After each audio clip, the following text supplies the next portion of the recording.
Hello दोस्तों, नमस्कार, आदाब, सत श्री अकाल। मैं हूं राहुल शर्मा, आपका बिजनेस स्टडी मेंटर, और आप सभी का स्वागत करता हूं इजीली के प्लेटफॉर्म पर। कौन सा बैच चल रहा है भैया? ये शिखर 2.0 रीलोडिंग एंड अपलोडिंग। तो कैसे हो मेरे साथियों, प्यारे प्यारे बच्चों, किस तरह से पढ़ाई चल रही है भैया? 12th की अब जो टेंशन होती है ना, धीरे धीरे बिल्डअप होना चालू हो जाती है ना भाई। समर वेकेशन निकल गया, अब जैसे जैसे आपके एग्ज़ाम्स चालू हो जाते हैं, ठीक है, आपके जो टर्म्स 1 चालू हो जाते हैं, इंटरनल एग्ज़ाम चालू हो जाते हैं, स्कूल से प्रेशर चालू हो जाता है, ठीक है, एग्ज़ाम चल रहे हैं, कंडक्ट चल रहे हैं, प्रोजेक्ट की भी कहीं ना कहीं माथाफोड़ी चालू हो चुकी है, भैया प्रोजेक्ट बनाना है, प्रोजेक्ट बनाना है। तो ये सब टेंशन चालू हो चुकी है। कुछ बच्चों को कुछ स्कूल में एग्ज़ाम्स हो चुके हैं, रिजल्ट देख के थोड़ी सी घबराहट होना चालू हो गई है कि यार जितना एक्सपेक्ट किया उतने नंबर नहीं आ रहे। तो टेंशन लेने की बात नहीं है, बस क्या करना है, पेशेंस रखना और कंटिन्यू आपको क्या करते रहना है, स्टडी करते रहना है, पढ़ाई करते रहना है। पढ़ाई में कोई भी लापरवाही मत करना, बस मजाक मस्ती सब होनी चाहिए। जब आपकी इच्छा हो तो एक दिन की छुट्टी भी होनी चाहिए, पर जब आप पढ़ो तो ऐसा पढ़ो कि बाद में फिर आपका कंसंट्रेशन भंग नहीं होना चाहिए। जैसे होता है ना कि हम पढ़ते पढ़ते कुछ सोचने लग जाते हैं, अरे यार कुछ ख्याली दुनिया में चल जाते हैं, ख्वाब भून लेते हैं, वो सब नहीं करना। थोड़ा सा सब्र रखिए और कुछ टाइम लगातार आप पढ़ाई पे अपना पैडल लगा लीजिए। तो चलिए बात करते हैं आज के हमारे टॉपिक की। आज का टॉपिक क्या है? स्टाफिंग चैप्टर की बात चल रही है। इंटरनल रिक्रूटमेंट हमने कंप्लीट कर लिया था। इंटरनल रिक्रूटमेंट कैसे होता है, ठीक है, तो हमने वो बात कर ली थी भैया कि प्रमोशन कर लो या ट्रांसफ़र कर लो। पर ये तो हुई जब बात हुई अंदरूनी कंपनी के ऑर्गेनाइजेशन की। आज बात करेंगे सबसे बड़े, जो कि यहीं से अनएम्प्लॉयमेंट का खात्मा होता है, मीन्स एक्सटर्नल रिक्रूटमेंट। जब हम ऑर्गेनाइजेशन के बाहर से क्या करते हैं, रिक्रूटमेंट करते हैं, ठीक है भाई। हर पोजीशन आप इंटरनली फिल नहीं कर सकते। मान लीजिए कोई मैनेजर है, कोई सीईओ है, ठीक है, सीएओ है, ठीक है, ये चले गए छोड़ के, तो आप इंटरनली वो कैपेबिलिटी उस बंदे में नहीं है, या किसी बंदे के अंदर वो काबिलियत नहीं है जो उस पोजीशन को क्या कर सके, अक्वायर कर सके और उसको जस्टिफाई कर सके। तो आप क्या करोगे, बाहर की तरफ मूव करोगे, ठीक है। पियोन छोड़ के चला गया तो आप क्या किसी स्टाफ को पियोन बना दोगे? नहीं ना। तो कुछ रिक्वायरमेंट होती है जब एक्सटर्नल जाना पड़ता है। वैसे बहुत सी कंपनी अधिकतर एक्सटर्नल ही जाती है। मान लीजिए नई कंपनी है, एकदम स्टार्ट हुआ है उसका बिजनेस, तो उसके लिए इंटरनल तो ऑप्शन ही खत्म है, उसके लिए क्या करना पड़ेगा, एक्सटर्नल करना पड़ेगा। करोगे नहीं करोगे? तो एक्सटर्नल रिक्रूटमेंट क्या होता है, इसके एडवांटेज क्या होते हैं, इसके कमियां क्या होती है, और साथ ही साथ कितने तरह से आप एक्सटर्नल रिक्रूटमेंट करते हो, आज इन सब बारे में हम डिस्कस करेंगे। तो चलिए स्टार्ट करते हैं। पहला पॉइंट बोल रहा है भैया meaning of external recruitment. Simple सा है, बेसिक बात करेंगे। एक्सटर्नल रिक्रूटमेंट का मतलब क्या है? जब आप हायरिंग कहां से करते हो, ऑर्गेनाइजेशन के बाहर से करते हो। सिंपल सा है ना। जब ऑर्गेनाइजेशन के अंदर वो एम्प्लॉइज नहीं है, आप बाहर जो सोसाइटी है, जो दुनिया है, उसमें से जो सबसे बेस्ट एम्प्लॉय आपके ऑर्गेनाइजेशन के लिए, उसमें से आप क्या करते हो, लोगों को चुनते हो और उसको सेलेक्ट करते हो, फिर अपने ऑर्गेनाइजेशन में उसको उस पोजीशन में बैठाते हो। क्या कर रहे हो? एक्सटर्नल रिक्रूटमेंट कर रहे हो। तो पढ़ लेते चलिए डेफिनेशन क्या बोलना चाहता है या मीनिंग क्या समझाना चाहता है। External recruitment refers to the process of inviting job candidates from outside the organisation to fill the position. तो पहले तो आप क्या करोगे बेटा, जैसे हमने पढ़ा था ना, मैन पावर प्लानिंग करोगे। मैन पावर प्लानिंग में हमने देखा कि जी हमें चाहिए कितने लोग और है कितने लोग। जब अंडर देखने को मिला, हमें देखने को मिला कि भैया चाहिए ज़्यादा, काम कर रहे हैं कम लोग, तो आप क्या स्टार्ट कर दोगे, रिक्रूटमेंट प्रोसेस स्टार्ट कर दोगे। मतलब एडवर्टाइजमेंट करोगे, बताओगे सही ना लोगों को, भैया कंपनी एप्लीकेशन मांग रही है, आइए आपको इस जॉब पोजीशन के लिए ऑफर किया जा रहा है, अगर आपको लगता है कि आप सूटेबल है तो कंपनी को अपना रिज्यूमे सेंड करिए, ठीक है। या फिर हम बोल सकते हैं external recruitment occurs when an organisation hires people from outside the organisation to fill the open position. When there are lot of open position, external recruitment is recommended। जब बहुत ज़्यादा लोग चाहिए होते हैं, ठीक है, 4-5 आपको वैकेंसीज फिल करनी होती है, तो उस दौरान आप क्या करते हो बेटा, एक्सटर्नल रिक्रूटमेंट का यूज़ करते हो। इंटरनली वो चीज़ें फिल नहीं हो सकती। सिंपल सी बात है ना। लॉजिक है, समझ में आ रहा है, ईजी टू गो है, ज़्यादा टेंशन वाली बात नहीं है। Apply the present condition. हम क्या बोलते हैं इंडिया में, अनएम्प्लॉयमेंट है, बेरोजगारी बेरोजगारी बेरोजगारी बेरोजगारी, कैसे खत्म होगी? एक्सटर्नल रिक्रूटमेंट जब होगा, कंपनीज आएगी, कंपनी बोलेगी भैया आ जाओ नौकरी दिखाते हैं। वो देखिए movie Shivaji the boss, Rajinikanth वाली, वो टकला बनता लास्ट में खट खट खट करता है ऐसा वाला, क्या करता है वो, चलता रहता है, लास्ट ईयर आता है वो चलता रहता है, पीछे रोडें बन रही है, बिल्डिंगें बनती जा रही है, लोग नौकरी के लिए जा रहे हैं, वो सब किसका एग्जाम्पल, एक्सटर्नल रिक्रूटमेंट का एग्जाम्पल है। क्लियर है? तो चलिए आगे बात करते हैं हम। एडवांटेज क्या है भैया एक्सटर्नल रिक्रूटमेंट का, फायदा क्या है? अब आप खुद सोचिए, पिक्चर अच्छी है क्या? बहुत सारे लोग थे, सबसे बेस्ट था, उसको सेलेक्ट किया गया, अच्छी लगी पिक्चर, बढ़िया। चलिए तो एडवांटेज क्या होगा सोचिए, बड़ा सिंपल सा है। आप बाहर से जब बंदों को उठाओगे तो क्या फायदा मिलेगा? फायदा ये मिलेगा कि भैया आपको फ्रेश टैलेंट मिलेंगे, है ना, न्यू ब्लड मिलेगा, न्यू आइडियाज मिलेंगे, कॉम्पिटिटिव स्पिरिट मिलेगा। आज के नए जमाने के बच्चे हैं तो वो ऑब्वियसली बात है क्या करेंगे, टेक्नोलॉजी के साथ बड़े फ्रेंडली होंगे, उनको ईजी टू अंडरस्टैंड होगा, होगा नहीं होगा? तो new talent, new ideas, company के लिए फ़ायदा, ओपन वर्ल्ड हो जाएगा, मतलब best to best talent company को देखने को मिल सकता है अपनी ऑर्गेनाइजेशन के अंदर। चलिए जी, तो बात कर लेते हैं एक एक करके। सबसे पहले बात कर रहे हैं फ्रेश टैलेंट। अब देखिए ये सीरियल देखा किसी ने? ये यहाँ से मैंने क्लिप लिया है, देख रहे हो? सीरियल देखा है क्या? कौन सा सीरियल है? हाँ सही पकड़े हैं, बस आगे समझ में। तो बेसिकली क्या हो रहा है कि जॉब ऑफर है और लोग आ रहे भैया हमें भी काम करना है, हमें भी काम करना है, हमें भी काम करना है, तो ऑब्वियसली आपके पास फ्रेश टैलेंट आ रहा है। सेकंड, वाइडर चॉइस है। जब इतने सारे जने हैं तो ऑब्वियसली बात है इनमें सबसे बेस्ट जो आपके कंपनी के लिए होगा, जो सूटेबल होगा उस पोजीशन के लिए, जिसके पास वो क्वालिफिकेशन होगा, एक्सपीरियंस होगा, वो आइडिया होगा, वो इनोवेटिवनेस होगा, वो फ्रेशनेस होगा, तो आप सबसे बेस्ट टैलेंट को यहाँ से, एक तो फ्रेश है, साथ ही साथ आपको बहुत सारे लोग उनमें से सबसे बेस्ट जो होता है उसको सेलेक्ट करने का मौका मिलता है। अब इंटरनली में तो क्या होता है बेटा, इंटरनल जो आप रिक्रूटमेंट करते हो तो ऑब्वियसली उसमें आप 4-5 जने, अब एसबीआई में जाते हो आप, ठीक है, कई बार आप एसबीआई में जाते हो क्या बोलते हो, अरे यार अब इनको कहाँ चलेगा इनसे कंप्यूटर, ठीक है, तो कई लोग इसको है ना नेगेटिव वे में लेते हैं कि हमारे एसबीआई के लोगों ऐसे बोल दिया। सच्चे सच्चे भाई, क्या गलत बोला इसमें? एसबीआई में जाओ, काम करते देखोगे, अगर आप जो ओल्ड एज हो चुके हैं, जिनकी एज हो चुकी है, मैं नहीं बोल रहा कि ओल्ड एज को हटा दीजिए, पर वो न्यू टैलेंट है क्या, फ्रेश टैलेंट है क्या, क्या उनके अंदर वो स्पिरिट देखती है, वो दिखता है कि भैया ये कंपनी के लिए कुछ ऑर्गेनाइजेशन कुछ करना चाहते हैं। सरकारी नौकरी है, घर जवाई वाला सीन है, कोई निकालने तो सरारी, पान दबा लेंगे, गुटखा दबा लेंगे मुंह के अंदर, और फिर वो कंप्यूटर में की ढूंढते हैं यार, मैंने देखा है, मतलब वो अभी भी कीज ढूंढ रहे हैं। उसको नाम मेरा लिखना है ना राहुल, तो RAHUL, क्या लग रहा है, मजाक हो रहा है यहाँ पे, ठीक है। तो वाइडर तो इंटरनली ये चीज पूरी नहीं हो सकती। थर्ड, क्वालिफाइड पर्सनल मिलते हैं। ऑब्वियसली आपको जिस तरह का एजुकेटेड पर्सन चाहिए भाई, आपको मान लीजिए एक बंदा चाहिए जो साइंस फील्ड से हो, तो आप साइंस फील्ड वाले बंदे को ढूंढोगे, कॉमर्स फील्ड वाले को ढूंढोगे, या फिर आर्ट्स फील्ड वाले बंदे को रख लोगे, तो क्वालिफाइड है। अब आपको चार्टर्ड अकाउंटेंट रखना है, तो चार्टर्ड अकाउंटेंट कौन होगा, जिसके पास सीए की डिग्री होगी वो चार्टर्ड अकाउंटेंट होगा। आपने एक हॉस्पिटल खोला, उसमें आपको डॉक्टर चाहिए, डॉक्टर कौन चाहिए, जिसके पास डॉक्टर की डिग्री है। कोई बोल दे झोला चाप आके भैया मेरे पास एक्सपीरियंस है, पेट काट सकता हूँ, पेट काटने से क्या होगा, उसको सीलना भी पड़ता है पागल आदमी। तो क्वालिफाइड आपको यहाँ पे लोग मिल जाएंगे। लेटेस्ट टेक्नोलॉजी नॉलेज मिल जाएगा भैया।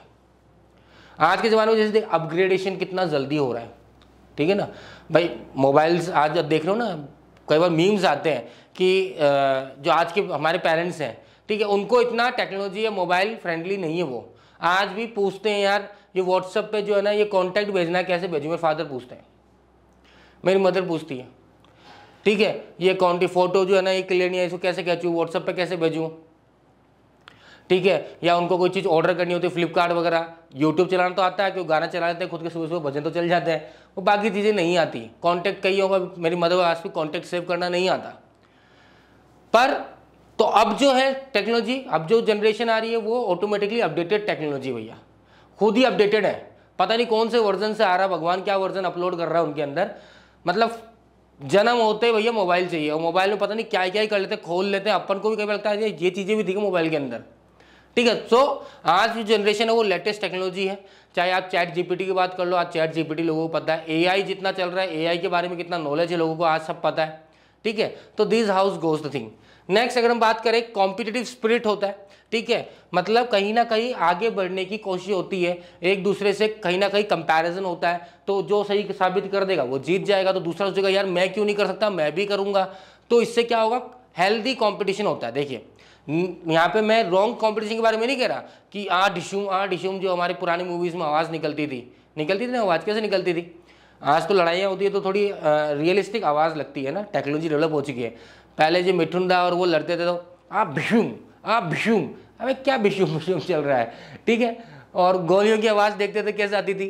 तो बेसिकली उस समय उतनी टेक्नोलॉजी थी, आज टेक्नोलॉजी चेंज हो गई है। तो उसके तरह जो जनरेशन है वो उसको यूज़ करना जानती है, उसमें अपग्रेडेशन करना चाहती है, उसको कैसे चेंज करा जाए, उसको कैसे और रियलिस्टिक किया जाए, ठीक है। और कहीं ना कहीं आज कॉम्पिटिटिव स्पिरिट, हेल्दी कॉम्पिटिशन है कि यार ये कर सकता तो मैं भी कर सकता हूँ। तो कहीं ना कहीं इससे आपका फ़ायदा और ऑर्गेनाइजेशन दोनों का फ़ायदा होता है। तो these are the advantage of, किसका बेटा ये एडवांटेज है, ये एडवांटेज है हमारे किसके, एक्सटर्नल रिक्रूटमेंट के।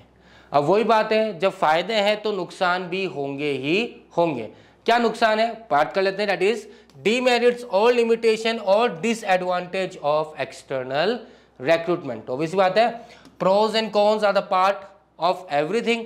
सो हमने अगर फायदा पढ़ा तो नुकसान भी पढ़ना जरूरी है।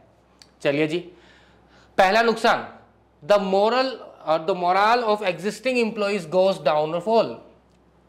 क्या होता है, जो एग्जिस्टिंग एम्प्लॉइज ऑब्वियसली काम कर रहे हैं ऑर्गेनाइजेशन के अंदर, अब नया एम्प्लॉय आता है तो देखता है इसको हायर करने की जरूरत ही नहीं थी, मैं ही कर लेता है काम। या फिर जो नया एम्प्लॉय आ रहा है उसको सैलरी आपसे जो एग्जिस्टिंग एम्प्लॉय ज़्यादा मिल रहा है क्योंकि उसके पास नॉलेज है उतनी, उसके पास फ्रेश टैलेंट है, वो प्रूव कर रहा है उन चीज़ों को। तो जो एग्जिस्टिंग एम्प्लॉय वो फ्रस्ट्रेट होता है, यार नए को लिया है, देखो ये मेरे कदर ही नहीं है, यहाँ पे इतने सालों से मैं काम कर रहा हूँ, 1.5 साल हो गए मुझे यहाँ पे कंपनी में काम करते हुए, पर ये नए एम्प्लॉयज़ को कैसे रखे जा रहे हैं, वो कर रहे हैं। तो एग्जिस्टिंग एम्प्लॉय बोलते हैं कि ये जिम्मेदारी हम ले सकते थे पर हमें दी नहीं गई, किसी और को हायर किया गया। तो कहीं ना कहीं एग्जिस्टिंग एम्प्लॉयज का मोरल क्या होता है, डाउन हो जाता है। ठीक है, ओके, समझ में आ गई बात। होता है ना, आपके सामने किसी और की बढ़ाई जब कर दी जाए तो फिर गुस्सा आता है नहीं आता, आता है। फैमिली में देखते हो ना, आप दो कज़न भाई हो, दोनों एक जैसे ही हो, पर आपके फादर आपके कज़न भाई की तारीफ करते हैं, आप बोलते हैं ये तो ढीठ है, इससे का कुछ नहीं होगा, ये फिर भी कुछ कर लेगा। कैसा मन करता समय, यही कर लेगा, मैं थोड़ी करूँगा, मैं तो कुछ कर नहीं सकता, होता नहीं होता। तो सेम वे एग्जिस्टिंग एम्प्लॉयज़ का भी मोरल डाउन होता है। इस तरह से देखो, ये परेशानी नया आया, पुराना वाला परेशान हो गया, हटास यहाँ से फेंक दो सामान को, क्या लगा रखा, कौन है तू। नेक्स्ट अगर हम बात करते हैं, the new employees may not adjust in the rules and regulation of the organisation which means more chance of turnover. यहाँ पे दूसरी कमी ये है कि जब नया एम्प्लॉय आता है तो उसकी सोच अलग होती है, उसका वर्क करने का तरीका अलग होता है, या उसकी मेंटल इशू अलग होती है, ठीक है। अब क्या होता है कि जब वो नए ऑर्गेनाइजेशन में आता है तो नए ऑर्गेनाइजेशन के रूल्स एंड रेगुलेशन में उसको अपने आप को डेवलप, अपने आप को क्या करना पड़ता है, एडजस्ट करना पड़ता है। अब कई लोग होते हैं ना यार, मैं तो अपने हिसाब से काम करूँगा, मेरे से नहीं होता किसी और के हिसाब से काम। तो उस सिनेरियो में क्या होगा, उस सिनेरियो में ये होगा, कंपनी तो झुक नहीं सी रही, कंपनी क्यों झुकेगी, कंपनी बोलेगा भैया और मिल जाएंगे मेरे को तो, है ना। तो वो बोलेगा ठीक है तू और रख ले, मैं चला अपनी नौकरी, रख ले अपनी नौकरी अपने पास, आई क्विट, ठीक है।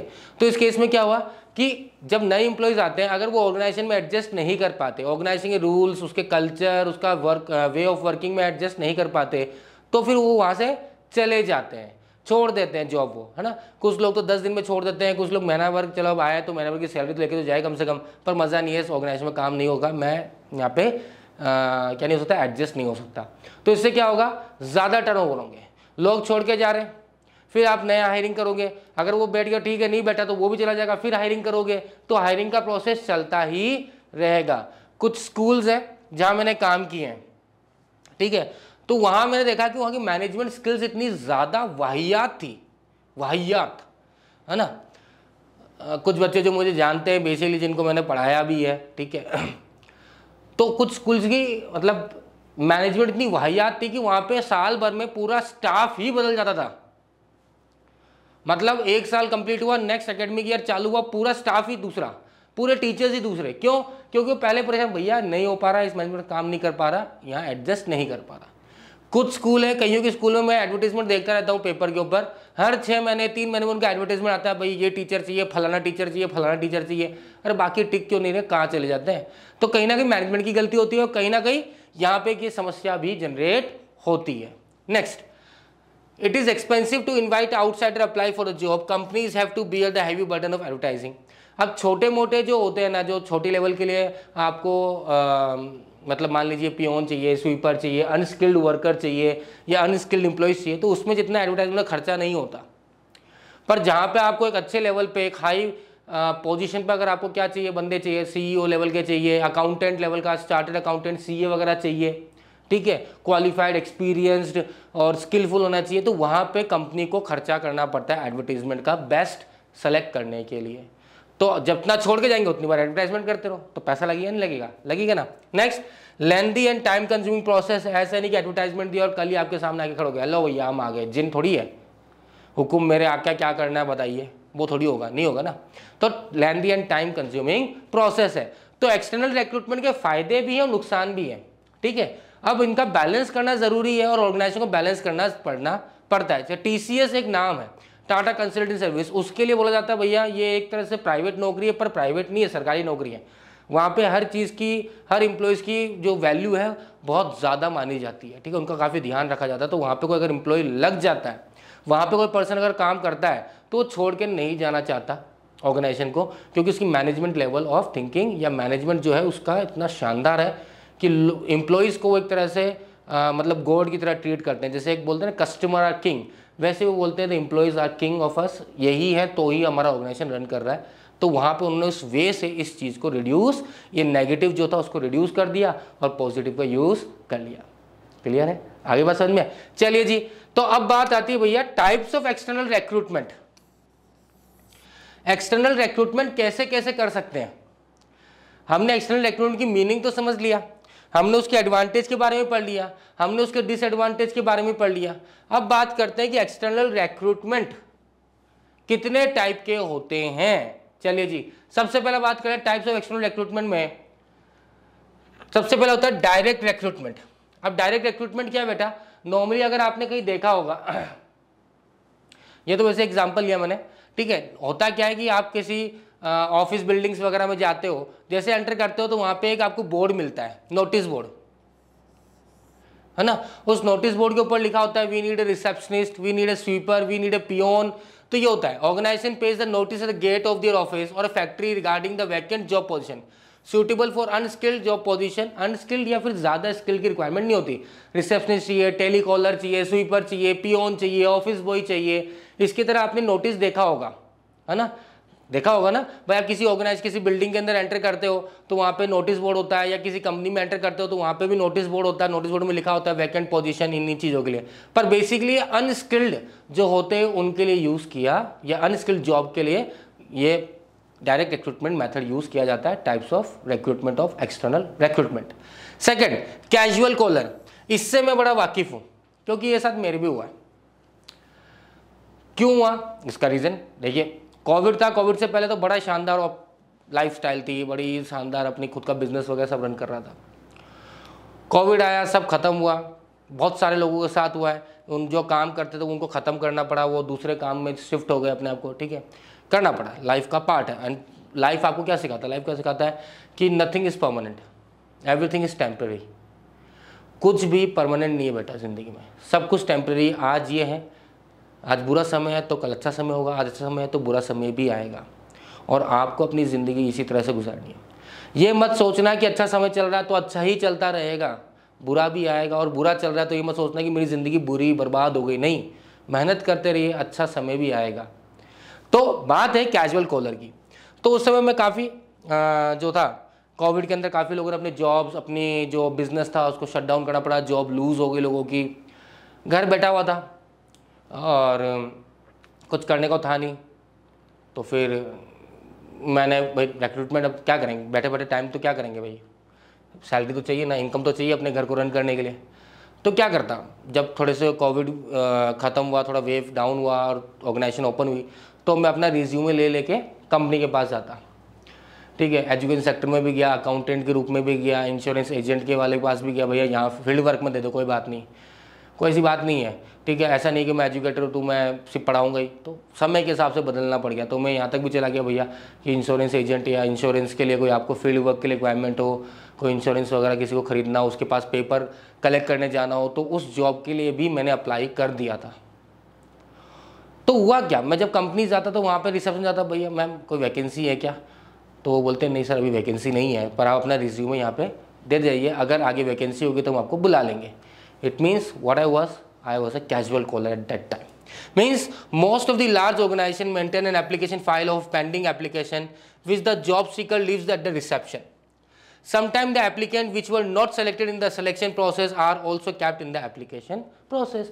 मान लीजिए सिलेक्शन आपका वो चल रहा था प्रोसेस, उसमें आप नहीं हो पाए, 1-2 नंबर से रह गए या फिर आपसे कोई थोड़ा सा बराबर थे, उसको ज़्यादा मिल गए पॉइंट्स या वो हो गया सेलेक्ट। कंपनी को लगा नहीं यार ये भी हो सकता था, पर एक काम करो इसको रख लो, उसकी अगली बार इस तरह की जॉब तो डायरेक्टली हम इसको हायर कर लेंगे क्योंकि हम इसकी स्किल्स चेक कर चुके, तो वो भी क्या होते हैं कैप किए जाते हैं। और जैसे मैंने बताया कि अगर आप जैसे बहुत सारे लोग देखने को मिलते हैं, ठीक है, तो ये जो बोलते हैं ना राजा से रंक बन गया और रंक से राजा बन गया, ये ज़िंदगी का पहलू है। हंस हंस के जियो यार, टेंशन लेने की ज़रूरत नहीं है। और मैं कहता हूँ अपने पेरेंट्स से भी बोलिया करें, कई बार आपके पेरेंट्स से, कोई अभी कोविड के बाद देख रहा हूँ कि बहुत ज़्यादा लोग जो है ना स्ट्रेस्ड हैं, तो पेरेंट्स से बैठ के बात किया, कोई बात नहीं, सब बढ़िया हो जाएगा, हम मेहनत करते रहेंगे, आप भी मेहनत कर रहे हैं, सब साथ के मिल के मेहनत करेंगे ना तो अच्छा समय और बहुत अच्छा समय भी आने में कोई देरी नहीं लगेगी। और बुरा समय जो होता है ना वो छोटा होता है पर दिखता बहुत लंबा है। साथ मिल के निभाओ, साथ मिल के उस समय को अगर आप करते हैं ना, बोलते हैं कि जब पूरा परिवार साथ होता है उस बुरे समय में, तो बुरा समय भी जो है ना अच्छा समय लगने लग जाता है। जो कोविड के अंदर देखने को देखा था, बहुत समय तो बुरा लग रहा था, पर क्योंकि आप परिवार के साथ बैठे हुए थे, बातें कर रहे थे, तो हर समय क्या लगा वो बुरा समय भी अच्छे में कन्वर्ट हो गया। बस इसी तरह से लाइफ है। चलिए आगे बात करते हैं हम next types of external recruitment को लेकर। मीडिया एडवर्टाइजिंग, जो आपने पेपर्स वगैरह में देखते होंगे, सुबह पेपर्स आपके घर में आते होंगे, ठीक है, चाहे आपके हिंदुस्तान टाइम्स आता हो, इंग्लिश में आता हो, या सन पत्रिका हिंदी जो भी है, दैनिक भास्कर, तो आपको एक देखते हो वहाँ पे एक पेज आता है जॉब्स रिलेटेड, ठीक है, उसमें देखते हैं कि भाई अकाउंटेंट की जॉब निकली हुई है, टीचर्स की जॉब निकली हुई है, स्कूल में टीचर की ये रिक्वायरमेंट है, ये टीचर्स चाहिए हमें, ठीक है, सेल पर्सन चाहिए हमें, टेलीकॉलर चाहिए, इस तरह की जॉब्स निकले होते हैं, एडवर्टाइजिंग कर सकते हैं। The most frequent like strategy of attracting the candidates from the outside it's advertise the open position. The requirement of the job opportunity are taken into the consideration when the organization choose the media for advertising. ठीक है, तो advertising जब use करते हैं media advertising, तो basically example दिया मैंने यहाँ पे आपके लिए। एडवर्टाइजिंग जैसे मान लिया अकाउंटेंट के लिए देना है, तो इसको आप किसी अच्छे चार्टर्ड अकाउंटेंट के जर्नल जो होता है, सीए का जर्नल होता है, उसमें डाल सकते हो, क्योंकि वो सबके पास जाता है, तो किसी को जॉब करनी है तो वो। आप पेपर्स वगैरह में तो कम देखते हैं यहाँ पे कि पेपर में आप किसी सीए के लिए ऐड देते हो, ठीक है, पर आप उनके जर्नल्स का यूज़ कर सकते हो, उनके जो मैगजीन्स वगैरह इशू होते हैं सीए के, उसमें आप अपने दे सकते हो भैया हमें इस कंपनी के लिए या इसके लिए एक हमारी जॉब पोजीशन है जिसमें एक सीए की रिक्वायरमेंट है। However, for high ranking and specialized career position, advertisements are placed in a well-known national newspaper like the Times of India, Hindustan time. एक अच्छी पोस्ट के लिए चाहिए मान लीजिए आपको, ठीक है, सीनियर मैनेजर चाहिए, टीम लीडर चाहिए, रीजनल मैनेजर चाहिए, तो उसके लिए फिर आएगा, क्योंकि आपको वाइडर चॉइस चाहिए बहुत ज़्यादा, तो फिर आप जो नेशनलाइज्ड न्यूज़पेपर्स हैं उनके ऊपर आप एडवर्टाइजमेंट करते हो। क्लियर है, आगे बढ़ में। नेक्स्ट अगर हम बात करें एम्प्लॉयमेंट एक्सचेंज, तो एम्प्लॉयमेंट एक्सचेंज मैं वर्ड यूज़ करता हूँ, बेसिकली एक गवर्नमेंट के एम्प्लॉयमेंट एक्सचेंज है, ठीक है। जैसे अपन बात करें Naukri.com वगैरह बात करते हैं, ठीक है, ये Naukri.com वाली बात नहीं हो रही यहाँ पे, कंसल्टेंसी बात नहीं हो रही यहाँ पे, एम्प्लॉयमेंट एक्सचेंज गवर्नमेंट रन कर रही है इसको। Basically government employ exchange act as a middle man between the job seeker and the organisation who have vacant job position. तो जैसे दिख रहा हो ना, यहाँ पे मैंने एग्जाम महाराष्ट्र का लिया हुआ है, जिला रोजगार एंड स्वयं रोजगार मार्गदर्शन केंद्र ठाणे, तो राजस्थान नेट पर सर्च किया था मैंने, तो ये गवर्नमेंट का है, तो यहाँ पे आप अपना रिज्यूमे दे सकते हो, ठीक है भैया मैं इतना पढ़ा हुआ हूँ, इस टाइप की उनको जॉब चाहिए, तो जो ऑर्गेनाइजेशन होती है वो अगर वहाँ सर्च करती है तो जॉब मैच हो जाता है, हाँ भैया इस तरह का हमारे पास एक रिज्यूमे आया हुआ है, कैंडिडेट है जो इसके लिए क्वालिफाइड है, उसको कॉल कर दिया जाता है या कंपनी को उसको भेज दिया जाता है, भैया आप मंगवा मतलब इनका कॉल करके बुलवा लीजिए। इस तरह से ये एक मिडिल मैन के रूप में काम करता है। नेक्स्ट अगर हम बात करें बेटा, that is placement agencies and management consultant और कैंपस रिक्रूटमेंट, इसको पढ़ेंगे मजा आता है मेरे को देखने में। तो placement agency basically private companies जो अपने को रन करती है। This organisation request bios and resume from variety of job applicants and then forward them to potential employers for offering this service. Some organisation charge fees, these are arrangement whereby private business exchange jobs, ठीक है। तो ये private companies होती है, ठीक है, जैसे आपके आसपास देखे होंगे, ठीक है, बहुत से एरियाज जहाँ पे प्राइवेट कंपनीज या प्राइवेट एम्प्लॉयमेंट एक्सचेंज होता है, जहाँ पे आप जाके ये अपना रिज्यूमे सबमिट कर दीजिए। तारक मेहता का उल्टा चश्मा देखा है, देखते हैं, सभी देखते हैं, ऐसा कुछ नहीं है। पोपटलाल सुना है, पोपटलाल क्या करता है, मैरिज ब्यूरो के चक्कर लगाता था, ठीक है, अपना बायोडाटा था, भैया कोई सुशील कन्या मिल जाए मेरे लायक तो बताइएगा, ठीक है। उसके बाद पैसे भी लेते थे भैया, 5,000 हमारी फीस है एनुअल, प्रीमियम में जाओगे तो 10,000, इसमें आपके ज़्यादा चांसेस हैं लड़की अच्छी मिलने की, ज़्यादा हम उसके ज़्यादा कोशिश करते हैं इस तरह से। तो बेसिकली एम्प्लॉयमेंट एक्सचेंज भी यही है कि आप जाके अपना रिज्यूमे दे दीजिए, कंपनी से ये टाइप में रहते हैं, जिस कंपनी को जो रिक्वायरमेंट होती है वैसे ये आपको नौकरी में लगवा देते हैं। पर हाँ, क्योंकि प्राइवेट है तो फ्री में कुछ काम होगा नहीं, इसके लिए आपसे कुछ ना कुछ कमीशन या पैसे चार्ज किए जाएंगे। क्लियर। नेक्स्ट है कैंपस रिक्रूटमेंट। 3 इडियट्स याद है ना? 3 इडियट्स मूवी याद नहीं है क्या? अरे वायरस यार, वायरस, ठीक है। तो यहाँ पे आप देख सकते हो बेसिकली वही हुआ, सरमन जोशी ने अपने टांगे उंगे टुड़वा ली थी, ये इंटरव्यू देने गए थे तो लास्ट में कैसे, कब हंस रहे हैं, क्या सीन था बता सकते हो? ये बताइए क्या सीन था ये? जहाँ बोलते अरे भाई कहाँ जा रहे हो, सैलरी की बात तो कर ले, याद है? ठीक है। तो ये वाला सीन है, मीन्स क्या हुआ था, कैंपस में आए थे रिक्रूटमेंट करने के लिए। 2 स्टेट्स मूवी याद है, उसमें भी आपने कैंपस रिक्रूटमेंट देखा होगा। ठीक है। तो यहाँ पे कंपनीज क्या करती है, जो अच्छे से कॉलेजेस होती है वहाँ पे डायरेक्ट जाती है और वहाँ से फ्रेश टैलेंट को अक्वायर करती है। क्लियर। क्या बोलते हैं, ऐसे बोलते हैं 12th के बाद आप अच्छे कॉलेज में जाओ कि वहीं से आपको नौकरी मिल जाती है। बड़ी बड़ी कंपनीज वहाँ पे आती है और वहाँ पे आके फिर देखती है भैया उनके, अगर आप टेस्ट या उनके जो सवाल उनके खड़े उतरते हो, उनके जो सोच है उसके बराबर आप मैच करते हो, तो फिर आपको क्या मिल जाती है, वहाँ पे नौकरी मिल जाती है। बाहर भटकने की दरकार नहीं है, और फिर अपनी मतलब ये आपको तो पढ़ाई चल रही है, पढ़ाई करते करते नौकरी मिल गई, जैसे पढ़ाई कंप्लीट हुई ज्वाइन कर लिया, नौकरी तैयार, कोई टेंशन की लाइफ नहीं है। This type of recruitment is more common for engineers, computer programs, MBA etcetera, that is campus recruitment. Next अगर हम बात करते हैं तो यहाँ पर बात करते हैं भैया हम किसकी, यहाँ बात करते हैं, कहाँ चला गया भैया, घूमने चला गया, ये रहा, रिकमेंडेशन फ्रॉम प्रेजेंट एम्प्लॉय। ठीक है। ऑब्वियसली होता है ना कि भैया हमें इस जॉब पोजीशन की रिक्वायरमेंट है, कंपनी में बोलते थे ऑनर, अगर आपके कोई नॉन है जो इस पोजीशन को फिल कर सकता है तो बताइएगा।